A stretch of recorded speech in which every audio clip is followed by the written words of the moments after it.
ত্রয়োদশ সংসদ নির্বাচনে ঢাকা 12 আসনে সর্বোচ্চ 15 জন ভোটের লড়াই আছেন। এই আসনে লড়ছেন বিএনপি সমর্থিত বিপ্লবী ওয়ার্কার্স পার্টি মনোনীত প্রার্থী সাইফুল হক। এছাড়া ফুটবল প্রতীকে প্রচারণা চালাচ্ছেন স্বতন্ত্র প্রার্থী সাইফুল আলম নীরব। এ নিয়ে জানাতে যোগ দিয়েছেন সহকর্মী নাহিদ কামাল, একটু শুরুতেই জানাবেন যে এই যে 12 আসনটিতে এখানে প্রচারণা কেমন চলছে, প্রচারণায় কে এগিয়ে রয়েছেন আর কী ধরনের প্রতিশ্রুতি তারা ভোটারদের দিচ্ছেন? মূলত ঢাকার গুরুত্বপূর্ণ যে কয়েকটি আসন রয়েছে তার মধ্যে ঢাকা 12 আসনটি কিন্তু অতি গুরুত্বপূর্ণ, কেননা এখানে নির্বাচন কমিশন এলাকা সহ সচিবালয় আরও বেশ কিছু গুরুত্বপূর্ণ স্থাপনা এই আসনটিতে পড়েছে।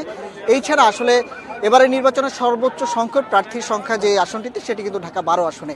আমরা আসলে দিনভরে বিভিন্ন প্রার্থীর প্রচারণা ফলো করেছি। এই মুহূর্তে আছি ফুটবল মার্কার যেই প্রতীকের যে প্রার্থী স্বতন্ত্র প্রার্থী সাইফুল ইসলাম নীরবের প্রচারণায়, তিনিও সাইফুল আলম নীরব, এবং তার প্রচারণা ঘিরে আসলে আমরা এলাকায় আসলে মানুষের যে প্রত্যাশা সেগুলো দেখিয়েছি। এই মুহূর্তে আমাদের সাথে সরাসরি এই আসনের যে স্বতন্ত্র প্রার্থী সাইফুল আলম নীরব তিনি আমাদের সাথে আছেন। আমরা সরাসরি তার কাছে জানতে চাইবো, এই আসনের ভোটারটা যেহেতু আপনি একজন স্বতন্ত্র প্রার্থী হিসেবে নির্বাচন করছেন, এই আসনের ভোটার আপনাকে কেন ভোট দিবে বলে আপনি মনে করছেন?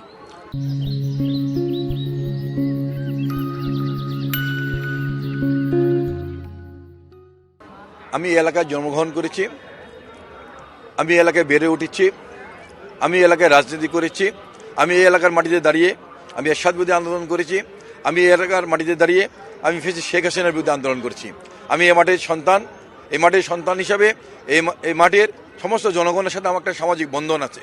এই কারণে আগামী নির্বাচনে আমাকে ইনশাল্লাহ স্বতন্ত্র প্রার্থী হিসাবে ফুটবল মাঠে আমাকে ভোট দিয়ে জয়যুক্ত করবেন।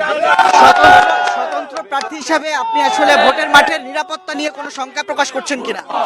আমি এই মাটির সন্তান হিসাবে আমি শৈশবকালে এই এলাকার অলিগলি ঘুরে বেড়েছি। এখনও আমি এই এলাকা ঢাকা পরে বিভিন্ন অলিগলি ঘুরে বেড়াচ্ছি। আমি যেখানেই যাচ্ছি আমার গণজোয়ার সৃষ্টি হচ্ছে, আমার এলাকার জনগণ আমার গণসংযোগে অংশগ্রহণ করছে। ধন্যবাদ। যেটি শুনছিলেন মূলত প্রার্থী যে প্রচারণার কথা বলছেন, মূলত হচ্ছে এই এলাকাটিতে যেহেতু প্রার্থীর সংখ্যা অনেক বেশি, সেই ক্ষেত্রে আসলে জনপ্রত্যাশা যেটি যারা আসলে জনমানুষের কাছে বারবার যেতে পারবেন এবং মানুষকে এলাকার উন্নয়নে মূল যে প্রত্যাশা, মূল যেই তাদের যেই বিভিন্ন সমস্যা সমাধানে যে আশ্বাস সেগুলো যারা দিতে পারবে তাদেরকে আসলে এলাকার মানুষ ভোট দিবেন বলে বলছেন। এবং এলাকার মানুষ যেটি বলছেন, এই এলাকায় যিনি নির্বাচিত হবেন জনদুর্ভোগ কমাতে কাজ করবেন এমন প্রত্যাশা করছেন এলাকাবাসী।